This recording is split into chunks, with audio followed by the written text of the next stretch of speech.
diagram. Pressure on my diaphragm. Can I have something for me?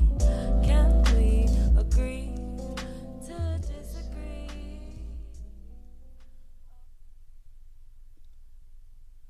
Welcome to the Bruce Poinsett Show. You just heard Casting Couch by Blossom and Ripley Snell.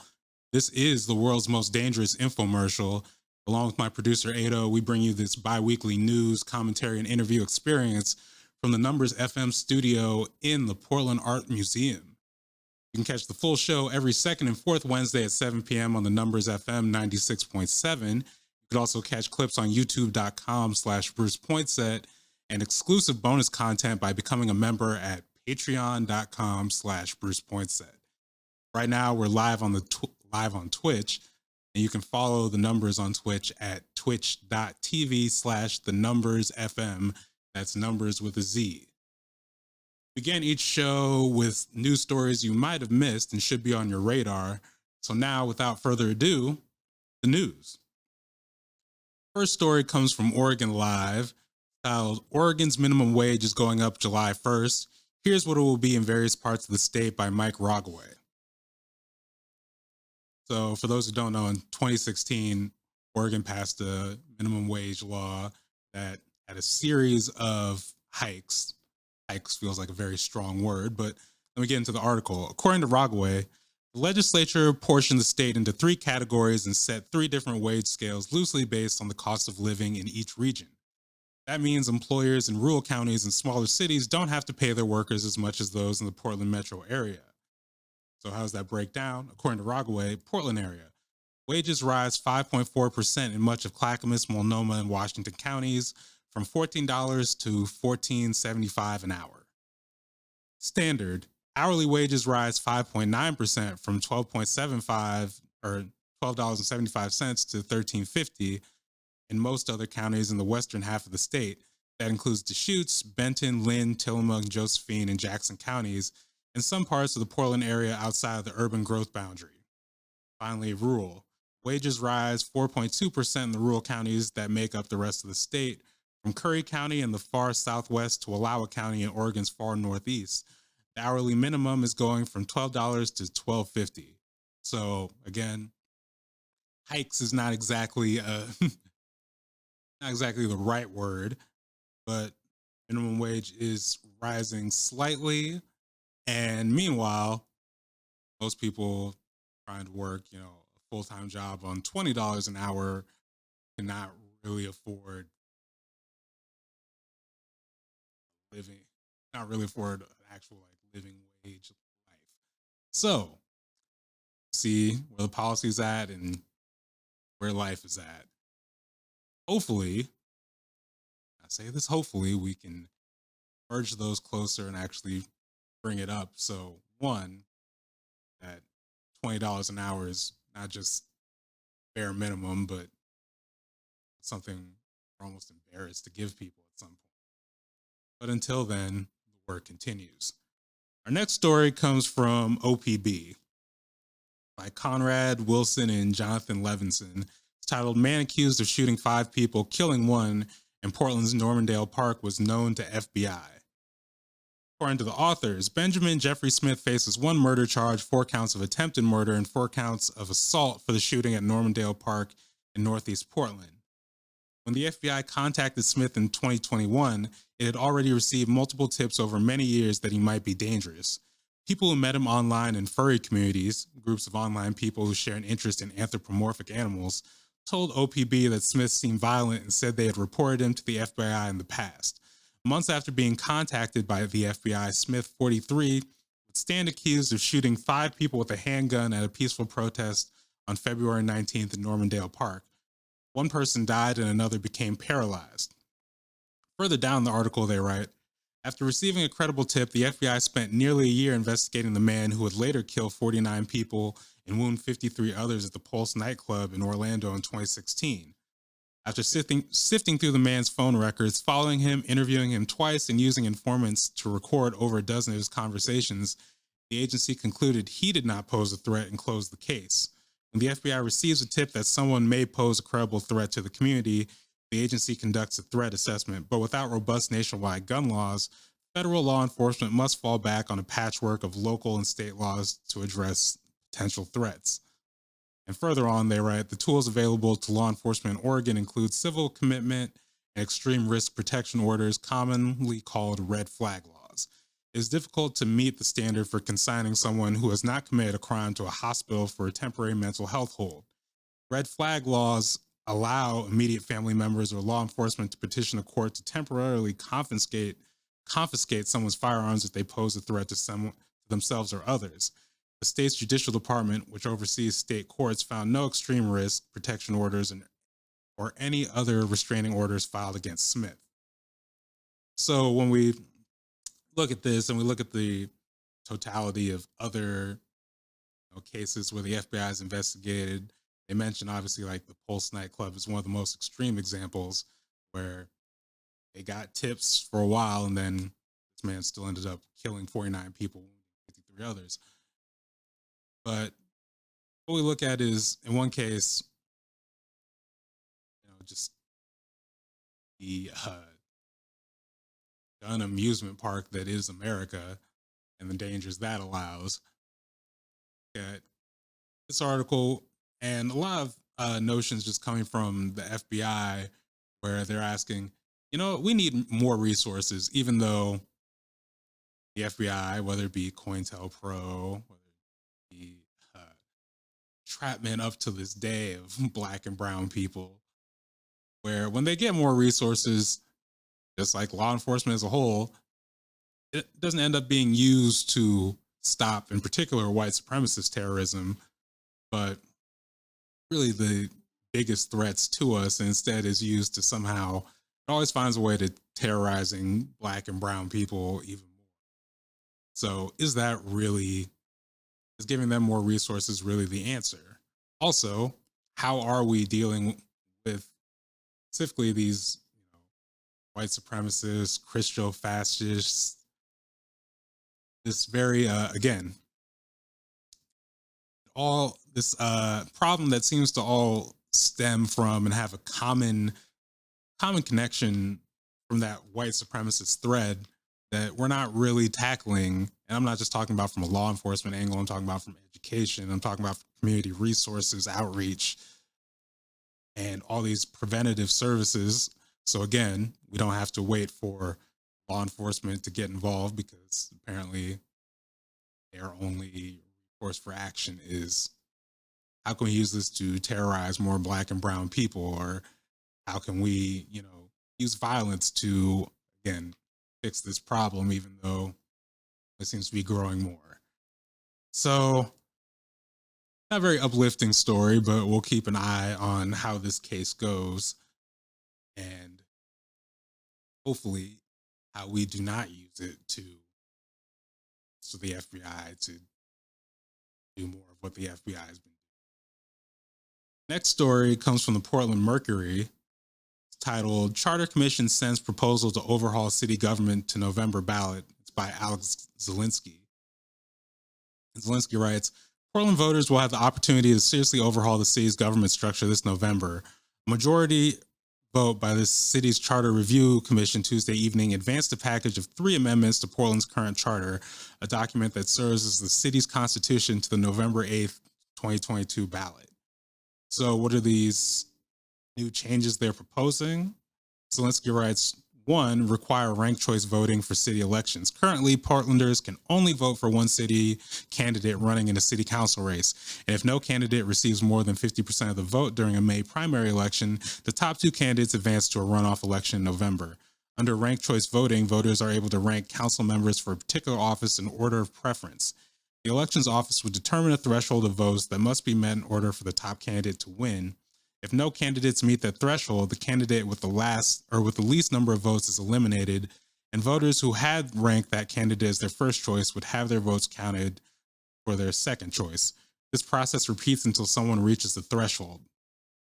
Also, this would do away with primary elections, which are usually held in May.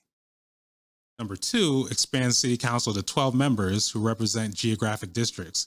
Portland City Council is currently made up of 5 members, including the mayor, who are all elected in citywide elections. This expansion would boot the mayor off City Council, create 4 geographic districts across the city, and elect 3 commissioners to represent each district. The mayor and city auditor would continue to be elected in citywide elections, but commissioners would be elected only by those who live in their district. An independent districting commission would be appointed to draw initial districts to ensure they are equitably divided. 3, limit city council to setting policy while the mayor and city administrator oversee bureaus. Portland commissioners currently serve as both bureau administrators and policymakers, a responsibility that can often lead to conflicts of interest and general mismanagement. This amendment would remove bureau leadership from commissioners' portfolios, allowing them to focus solely on crafting legislation. The mayor, who would no longer vote as a member of city council under this charter update, would be tasked with overseeing administration of the city bureaus with the assistance of a new city employee, a city administrator confirmed by city council. The new city administrator would be responsible for supervising, hiring, and firing most bureau directors. And Zelensky further writes, Portland is the sole outlier among cities with similar populations when it comes to its current commission form of government. Most U.S. cities scrapped this form of government in the 1960s when federal courts ruled that at-large voting led to systemic underrepresentation of racial minorities. So this is one of those stories that is both fascinating in the potential for genuine systemic change that it causes. It's also, full of the bureaucratic minutia that often makes people roll their eyes and not pay attention. All that said, these changes will be on the November 8th ballot. And if you are city of Portland, I would highly recommend that you pay close attention because, again, as Zelensky notes, Portland's one of the only cities left that, at least of its size, that uses this form of government, and systemic and underrepresentation, specifically of Black and brown people, is a problem we continue to deal with. Now you have few mechanisms for actually fixing that truly structural way. So again, we'll be on the November 8th ballot. Pay attention. Final story also comes from the Portland Mercury. It's titled "The Curriculum Culture Wars Come to Portland Area Schools," and it's by Isabella Garcia. So Garcia writes, Oregon is one of the few states where bills opposing LGBTQ rights, or CRT, have not been introduced, but the state isn't immune to the culture war.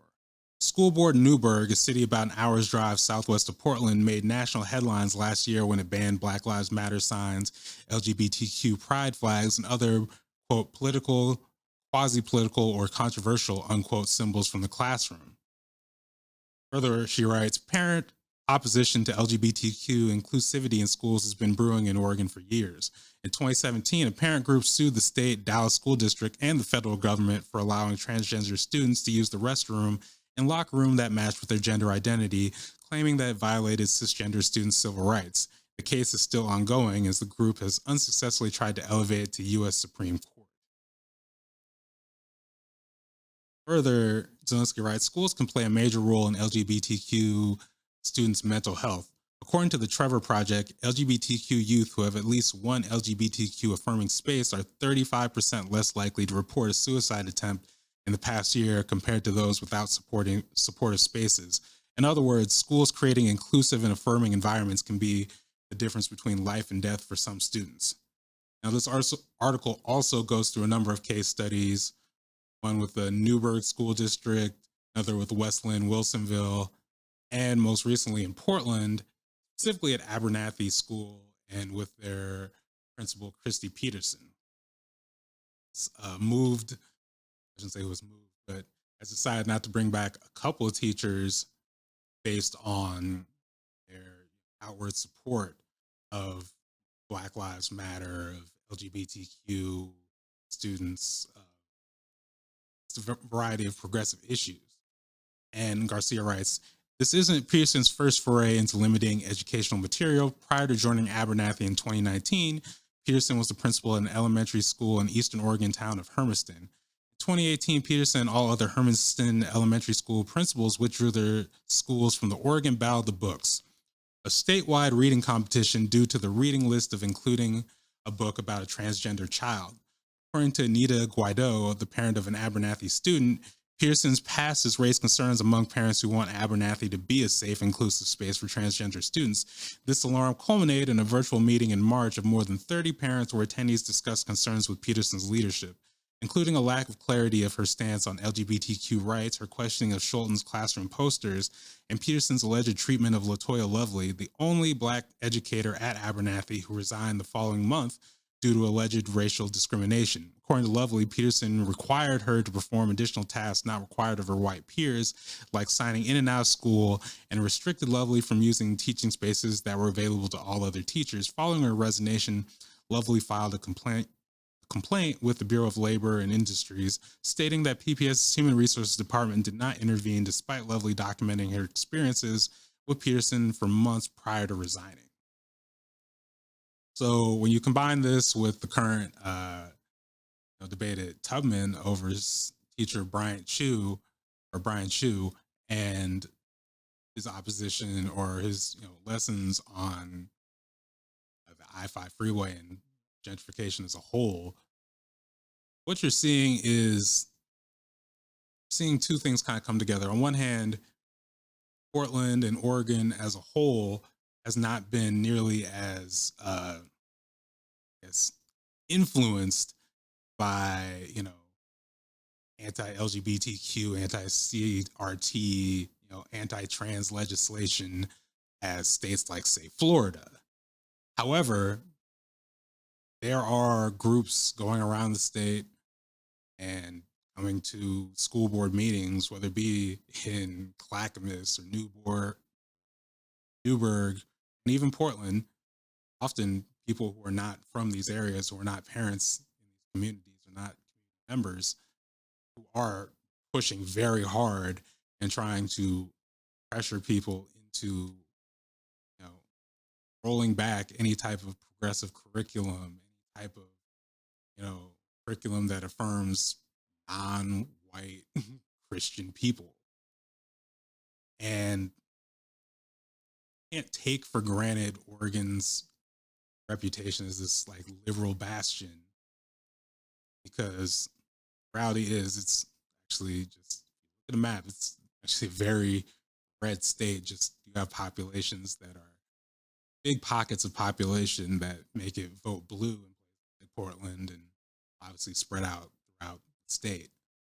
But the threat is real right now, and they're going directly for kids.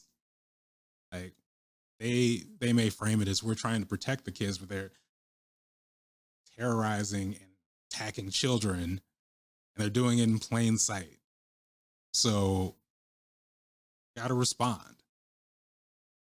And that's the news. The Bruce Poinsett Show will be back after this quick commercial break. The Bruce Poinsett Show is made possible by the support of members at patreon.com/Bruce Poinsett. Patreon is a service that allows you to directly support creators like myself through monthly or annual memberships. Become a member for as little as $3 a month and get access to exclusive bonus clips and live discussions. Check out this clip from the page. Are you defending the prequels? Where does your defense end, Bruce? So, you know what? Maybe this might surprise you, but yeah, the whole meal deal. I will defend the prequels, kind of. Again, I also had a disclaimer at the beginning that I would not put money on me if I were betting on this as a viewer, but will I defend the prequels? Yes. If you enjoy this content and believe in the community I'm trying to build, please support by becoming a member at patreon.com/Bruce Poinsett. Welcome back to the Bruce Poinsett Show. We're recording this on NBA Draft Day. Whoop, whoop. Yes, sir. And for those who don't know, Blazers made a move last night, basically trading a future first-round pick for Jeremy Grant, who was actually born in Portland. And fun fact, actually, went to preschool with his brother back at Touchstone. You went to preschool with his brother? Yeah. So I don't know if it's older or younger, but back at the time, Harvey Grant was, Horace Grant's brother, was playing with the Blazers. So at, the preschool I was at, Like his son was in there very briefly, and then not to get into stories, but basically they pushed him out, and you saw, wow, even I guess being a Blazers kid does not get you much in this white system. Yes. There's a lot behind that, but we're gonna stick to happy things today. Yes. So, you know, it's a good time. The Blazers have a new GM, Joe Cronin. Oh, it's good. Yeah, we just made this move, and if you go on Blazer Twitter, you see everyone's talking about bring me back to the Crone Zone tonight. So, you know, good times. Yeah, Ado, do you spend much time on Blazer Twitter out of curiosity? I just spend a lot of time on general NBA Twitter, but I'm curious because Blazer Twitter is like, I've heard stories. I've heard stories of how wild it can get there. So I'm curious what you're seeing currently on Blazer Twitter. Yeah, it's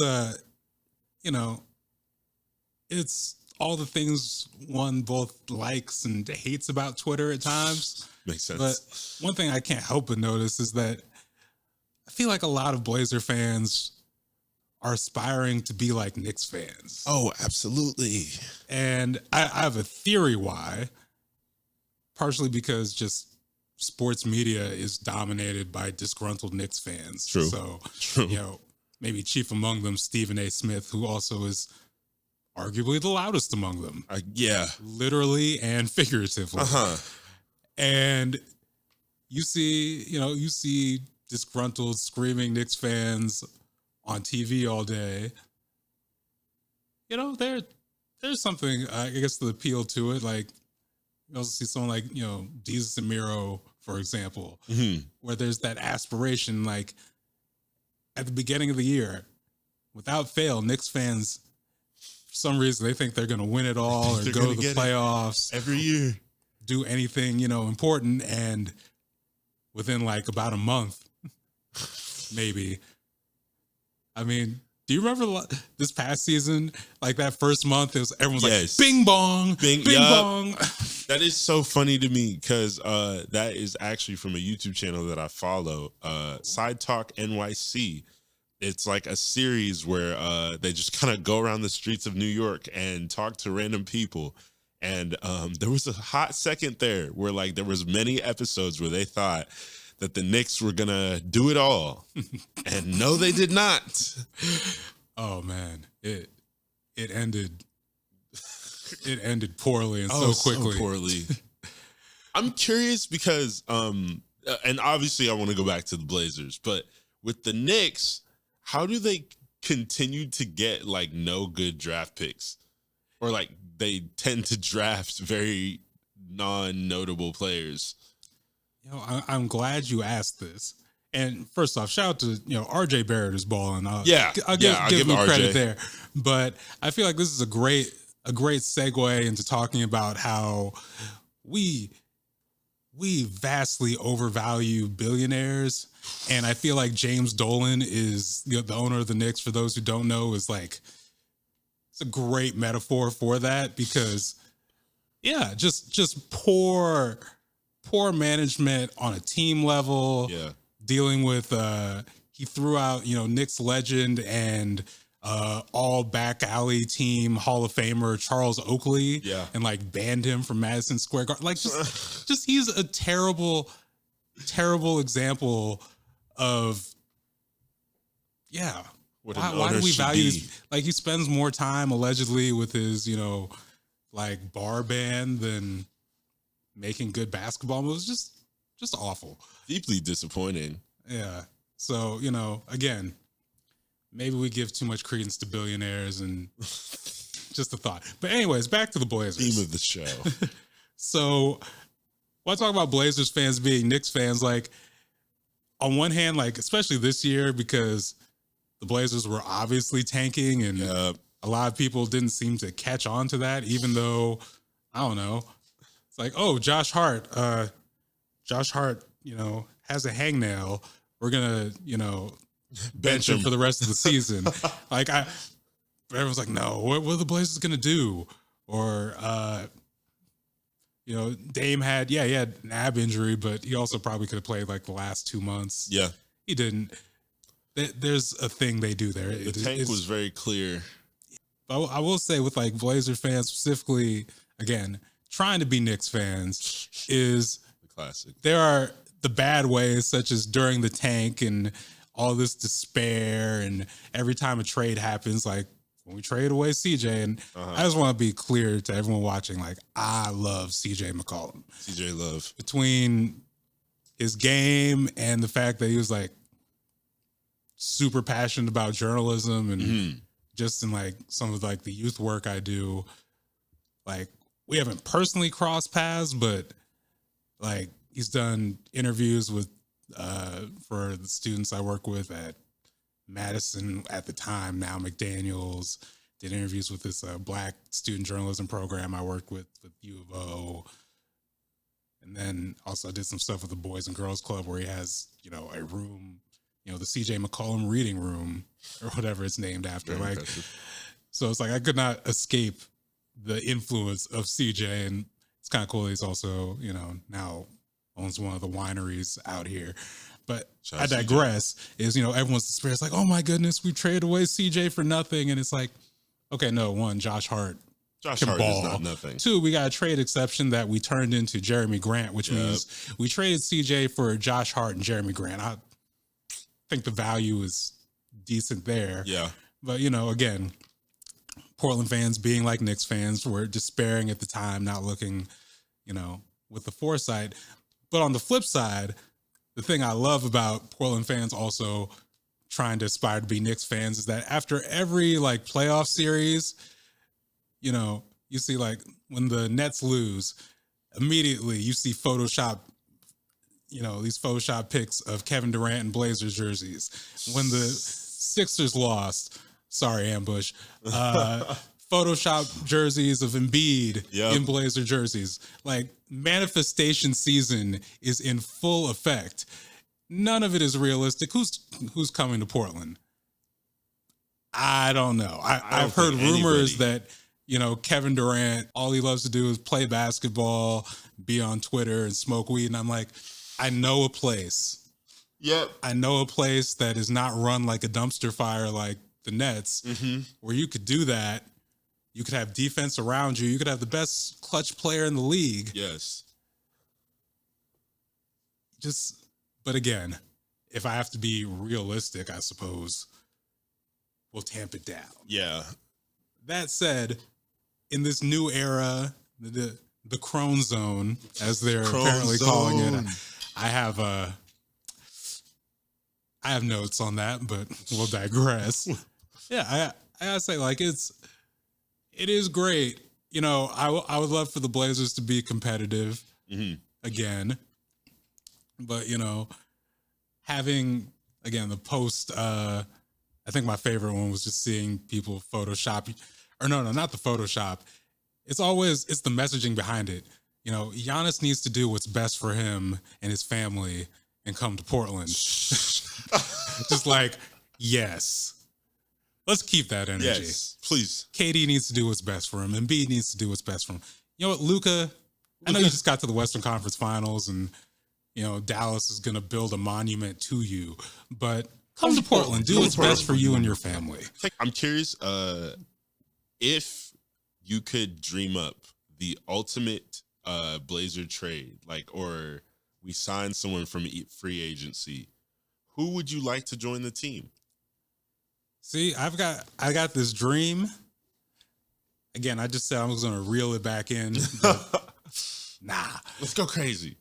Like we got the 7th pick. Yes. We've got a huge asset in Ant Simons, who I think he could be an East All-Star. I agree. And I know an East team right now that is, let's say they're having struggles with their current point guard, a certain Kyrie Irving. Oof. Maybe they could just decide to, you know, rebuild and try to do something organically, because they did this whole thing where they got KD, James Harden, and Kyrie Irving together, and then it blew up spectacularly. It So did. why not just try again? Like I don't know, Ant, Sorry, Ant, if I ever run into you. We love you, Slash but if you ever see this segment. yes. But Ant, 7th pick, other assets. Mhm. And again, I've talked with people about this and they're like, Bruce, that's not realistic.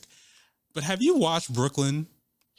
Like not the team play basketball, like their front office. Have you watched how they operated? They operate strange. That's a very nice way of saying poorly. Yes. Like, I'm just saying anything is possible. And again, KD needs to do what's best for him and his family. Yep. Fix Absolutely. the legacy. You know, we made a mistake. We did. We drafted Odin over you. We're Yes. sorry. We're sorry. But we can make everything right. We can fix your legacy because everyone keeps saying those Warriors championships aren't real. Yeah. Again, if this ever happens and Katie and I come across paths, I'm sorry. I apologize in advance. If you come to Portland, I will recant everything. Yes. But I'm just saying, do what's best for you. Your Do what's family. right for you. Exactly. Take Your care of family. the fam. We know you like weed. We have a plentiful amount of that. You know, you're into the business side. There's things around here. Come do stuff with Intel. Come kick it with Will.i.am and his like quarterly meetings with Intel staff. Make the money. There are opportunities out here, and it's quiet. The Yes. New York media is terrible. Uh-huh. The Portland media is terrible, but it's not as big. Exactly. Do what's best for you and your family, For Katie. you and the fam, KD. And meanwhile, the draft is tonight, and more than likely we'll just pick someone at 7th, and Yeah. nothing will happen. But Katie, We don't if know. you're listening, If Portland. you're listening, come to Portland, please. do what's best for you and your family. The Bruce Poinsett Show will be back after this quick ad break. BrucePoinsett.com is your one-stop shop for everything Bruce Poinsett. You have my services such as freelance writing and editing, creative nonfiction courses, as well as customized writing classes, event facilitation, and digital content creation. Again, go to BrucePoinsett.com for a quote and make sure to sign up for my newsletter so you don't miss any news or updates. And welcome back to the Bruce Poinsett Show. I've got a special guest in studio. First time doing an in-studio interview. So, you know, cue up in post, cue up all the audience clapping and everything. But I got Lakiana Jury, the executive director and founder of Word is Bond PDX. How are you doing today? I'm great. We had a lovely pre-show discussion about Star Wars. We're getting ready for a summer internship program, so everything is firing over here. Yeah, that's awesome. And again, thank you again for coming into the studio. Thank you for having me. So for the sake of dramatic tension, I suppose, we're gonna start the interview off. I have a lot of I hover around a lot of like abolitionist circles who are gonna Yeah. be wondering, you know, why are you talking with, you know, Lakiana when they work with the police in this way? And I just read a quote off of the site where you say, you know, Word is Bond is not an organization that tries to get young Black men to like police officers or change their minds on how they feel about law enforcement. We do not censor the stories our young men tell. We empower young Black men to speak their truths. But to that point, can you just talk about, because the organization has since kind of like evolved into a bigger like leadership development program. Yeah. But can you talk about, one, what your police engagement, I guess, like looks like? Yeah. And two, you know, what is the biggest, I guess, misconception about that? I love this question. I'm glad that you started this off, and I had a feeling that maybe that's what we would talk about. So I'm excited about that because it's a really challenging question, and I can't sit here and say that I have all the answers or I even know 100% where it's all gonna go. And I think if anybody who creates a program or a technology or whatever it is, like they're lying if they say they know exactly how it's going to go and exactly what they're doing with it. There's always some belief you have to have in it, and I would say that it's kind of where it starts with me. I'm an optimist. I generally believe in the good in people and in the good in society. I'm always a glass half full type of person. And I think the biggest misnomer around Word is Bond and the policing aspect of it is like that's the central component of it. In a city like Portland, it's really hard because policing is such a huge issue really in the last few years, which is one thing I'm really proud about Word is Bond is we didn't start in response to George Floyd. This is not a George Floyd post murder movement. This is prior to that. And I always find myself having to clarify or explain the law enforcement component of it. And there's a lot of different camps, you know, like we're in the city of bridges, and that's where I feel like I'm a bridge builder, and I'm somebody who because I believe in the goodness of society, like I'm in a unique position where I can try and like help bridge and bring those groups together. So what we're attempting to do is to create dialogue, and that's where that quote comes from. It's like the dialogue isn't like geared towards some specific like endpoint. Like we want all of our youth to believe this about policing, or we want police to believe all this about young Black men. Like it's a space for dialogue, and then they take from it what they will. My personal view is that policing will be here. It's not going to go away. In some form or fashion, it'll be here. And so it's like, okay, well, knowing that, how do we create space where those most impacted by it can share their truths?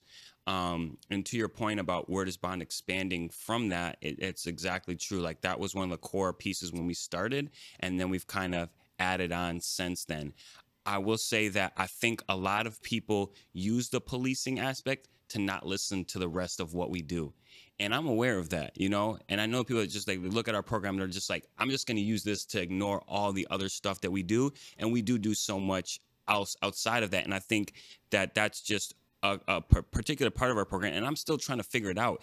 And why I say it's so challenging is that, like, I think a lot of people, it's funny. One of our youth one time asked me, he said, Mr. Drury, do you like the police or not?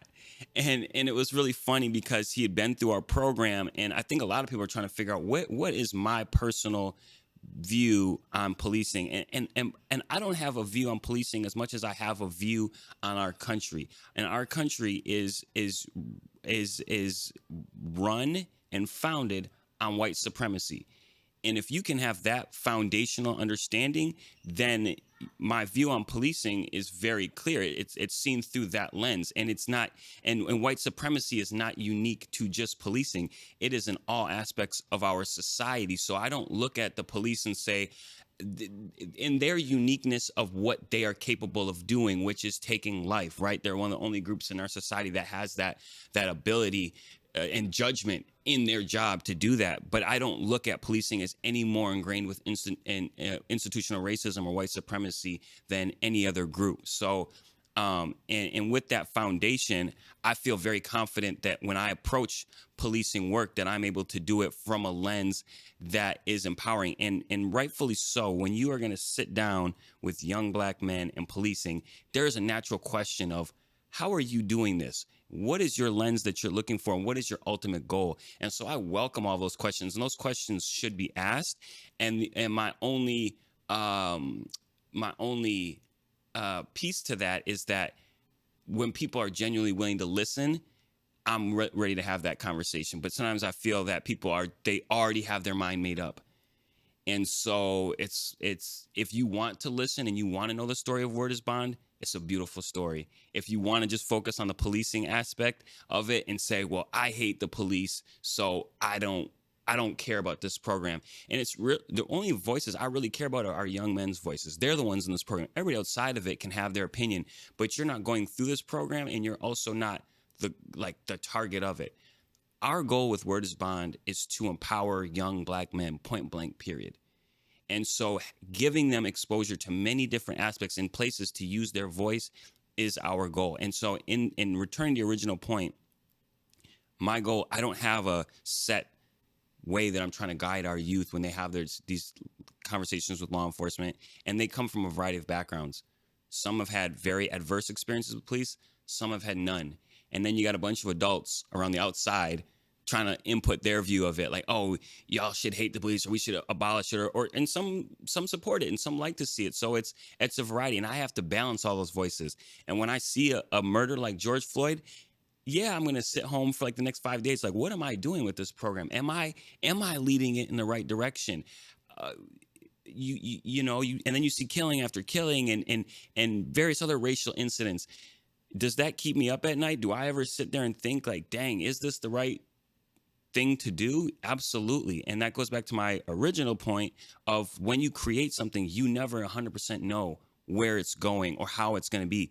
But I do believe that I can impact things. And I've seen officers come through our program and say, I learned something today. And I've seen young men come through our program and say, I learned something today. And if that can happen, then that's at least worth trying. And this is just my version of how I think society can change. It doesn't stop anybody else from working on their aspects of it. And so what we do in Word is Bond is a particular lane, but it's not everything. And I think that's another misnomer people have, is they think that somehow that I'm suggesting, or that Word is Bond is suggesting, that by having young black men in law enforcement sit down, that will alleviate institutional racism or police brutality. Conversation needs to happen. Policy change needs to happen.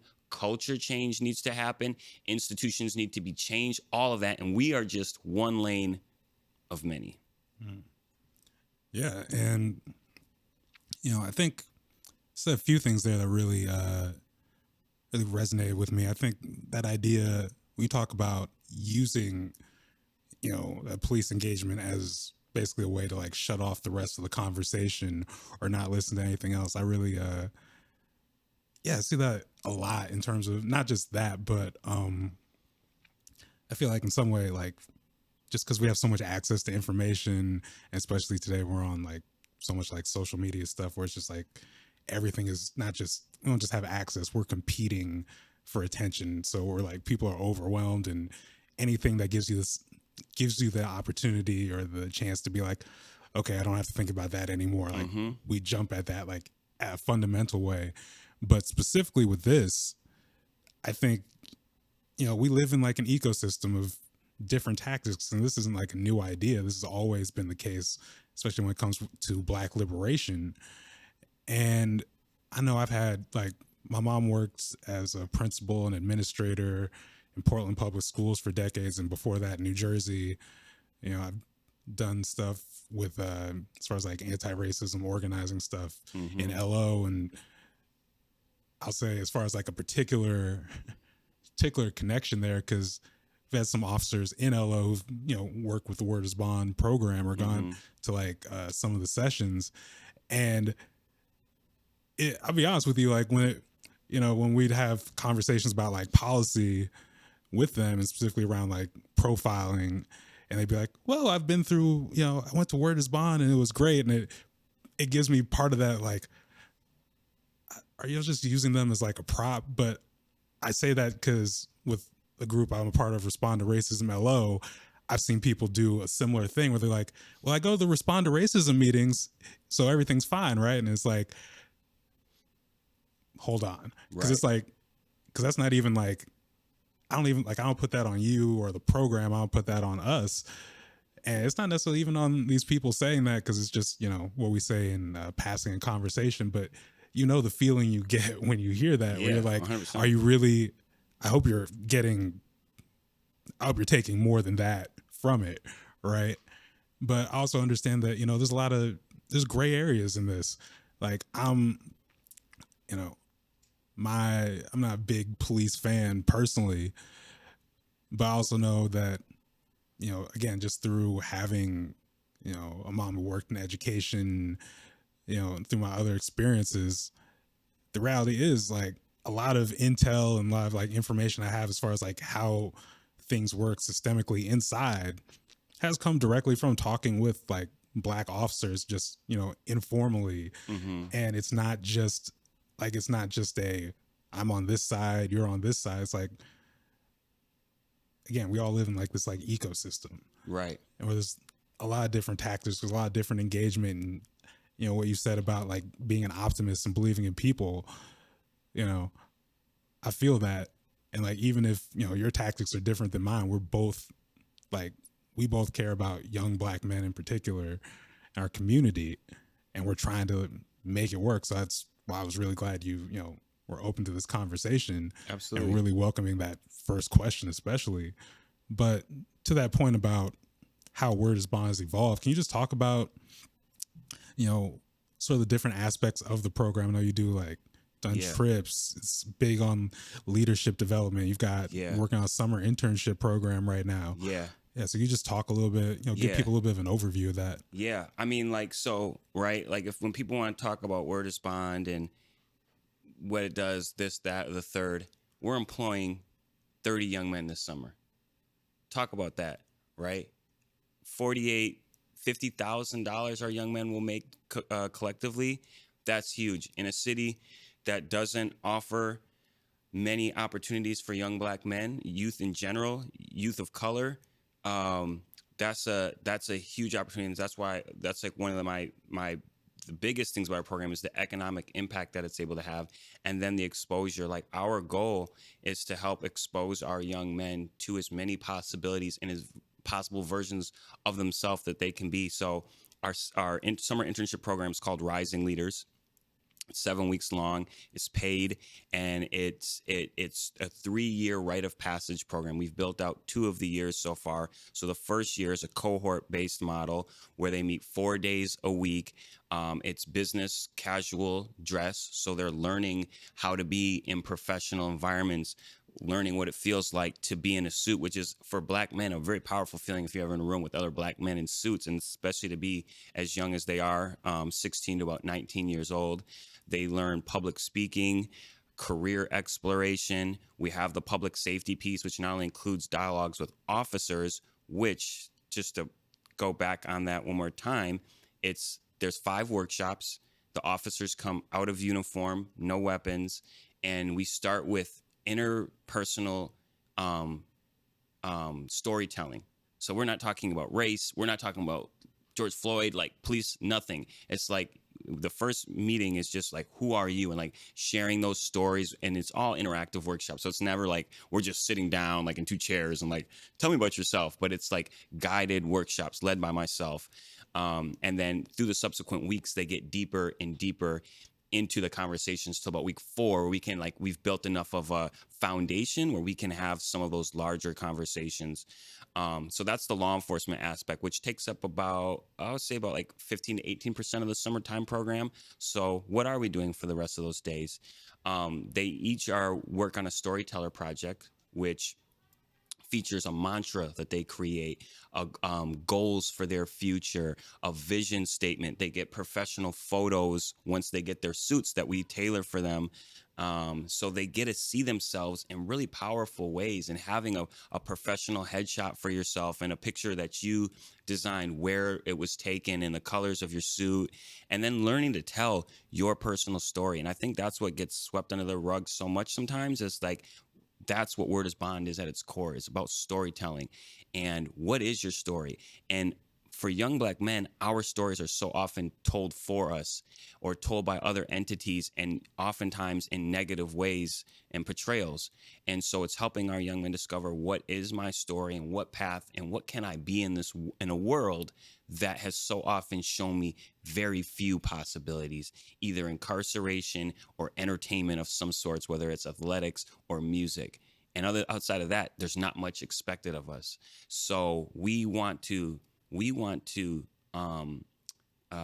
like compliment, or not even compliment, but offer what is not offered in school about your cultural identity, get them exposed to different Black leaders in the community, get them to learn about their history. So they do tours around the neighborhood, learning about Portland's Black history, learning about Vanport, learning about the Black Panther Party. We have a Black women's luncheon, and so that's an opportunity to hear from Black women. What are their experiences, and how, as a young Black man, do I interact with women? We talk about mental health. We do outdoor leadership. Portland, Oregon is the center for outdoors, right? But there's such white spaces. So we take our young men camping, many of whom have never been on a trail, right? And so exposing them to different ideas and aspects of life so that they can see what they can be. And then that's the 7-week first year program. Second year, they're offsite in different internships. So this summer, we'll have 9 different internships. We have one at Hood to Coast, one at Titan Freight, one at Sockeye Marketing and Development, District Attorney's Office. One will be with Senator Ron Wyden. So they get to learn and see all different career fields that they could possibly be in. We'll have one here at the Numbers, which is awesome. In the school year, we just started a 7-day leadership trip to Washington, D.C. My goal is to get them outside of this city. In a city as white as Portland, Oregon, you don't have much perspective. I remember I had a student one time and he said, Mr. Jury, like, I have friends that have never left our block, never left our community, and I don't want that to end up happening to me. And I know from my own experience growing up, we didn't have extra money to be going to Disney World or taking a trip, let alone out of the country. So our 7-day leadership program is completely paid for the young men. The only thing that they have to do is raise $400, which works on their other leadership skills of public speaking and things of that nature. And we took 11 of them this past March. It was an amazing experience for them to see East Coast cities, to go talk to officers who work in an agency that's almost never had a white police chief, to be in a city where 40% of the population is Black, and it's not